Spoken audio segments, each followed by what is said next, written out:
Students, welcome to mathematics lectures. आज हमारा topic है रिलेशंस और हम पहले रिलेशन को डिफाइन करते हैं। Relation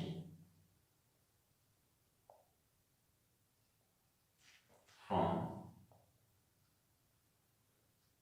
set capital A to set capital B is a subset of A cross B। तो एक रिलेशन क्या होता है? एक रिलेशन A क्रॉस B का सबसेट होता है। तो हम इसे इस तरह भी कह सकते हैं कि A क्रॉस B का अगर पावर सेट लिया जाए तो उसका हर एलिमेंट एक रिलेशन होगा। अब हम इसकी एग्जांपल देखते हैं। फॉर एग्जांपल,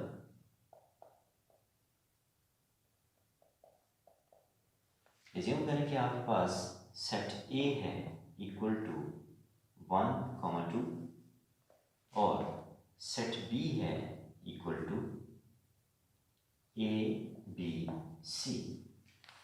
तो हम जिस तरह पहले A क्रॉस B को पढ़ चुके हैं कि क्रॉस प्रोडक्ट हम किस तरह कैलकुलेट करते हैं, तो हमें पता है कि A क्रॉस B के कितने एलिमेंट्स होंगे? 2 × 3, 6 एलिमेंट्स। तो यहाँ पे इसका मतलब ये है A क्रॉस B के अंदर टोटल नंबर ऑफ एलिमेंट्स होंगे 6 और उसकी हम सबसेट्स कितने लिख सकते हैं? वो होंगे 2 पावर 6। ठीक है, तो उन 2 पावर 6 में से हर एक एलिमेंट एक रिलेशन होगा फ्रॉम A टू B। अगर हम इंटरेस्टेड हैं A to B relation define करने में तो फिर हम A क्रॉस B के सबसेट लेंगे। अगर हम इंटरेस्टेड हैं B टू A रिलेशंस के अंदर तो फिर हम B क्रॉस A के सबसेट लेंगे। तो यहाँ पे अगर मैं लिखना चाहूँ तो मैं एक रिलेशन को लिख सकता हूँ ऑर्डर पेयर की फॉर्म में 1, A। अगर मैं इसे क्लोज कर दूँ तो ये एक्चुअली एक रिलेशन है फ्रॉम A टू B। क्यों? क्योंकि ये A क्रॉस B का सबसेट है, A क्रॉस B का सबसेट है। इसी तरह अगर मैं R2 लिखूँ और इसमें मैं सारा A क्रॉस B लिख दूँ तो ये भी एक रिलेशन होगा फ्रॉम A टू B। और इसमें कौन कौन से एलिमेंट्स हैं? 1, A, 1, B, 1, C,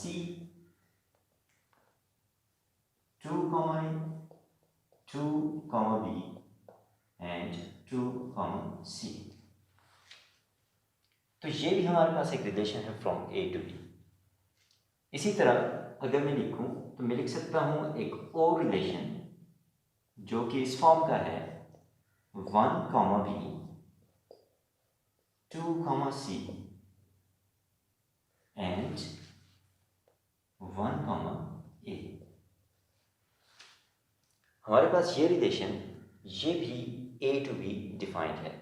तो हम इस तरह से रिलेशंस को डिफाइन कर सकते हैं। अगर हम इंटरेस्टेड हों एक सेट के ऊपर रिलेशन लिखने में तो हम वो भी डिफाइन कर सकते हैं। उस केस में क्या होगा कि जिस तरह इस डेफिनेशन में हमने पढ़ा a relation from A to B is a subset of A cross B, तो उस केस में हम डिफाइन करेंगे A cross A। A relation from set A to same set A is a subset of A cross A। तो उस case में हम A के ऊपर रिलेशन लिख सकते हैं। तो मैं यहाँ पे नेक्स्ट डिफाइन करता हूँ relation from A to A।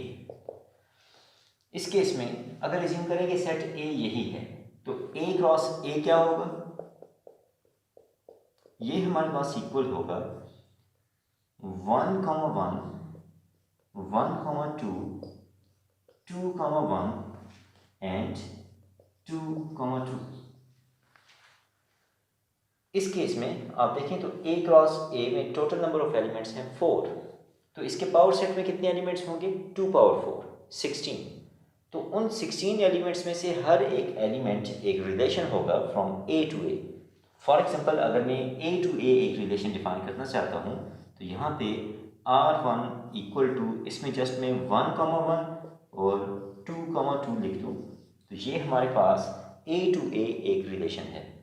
तो आई होप आपको यहाँ से पता चल गया होगा कि हम किस तरह से एक सेट से उसी सेट पे या एक सेट से दूसरी सेट पे रिलेशंस को डिफाइन करते हैं।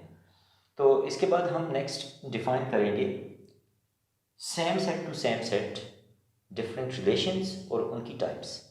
Thank you.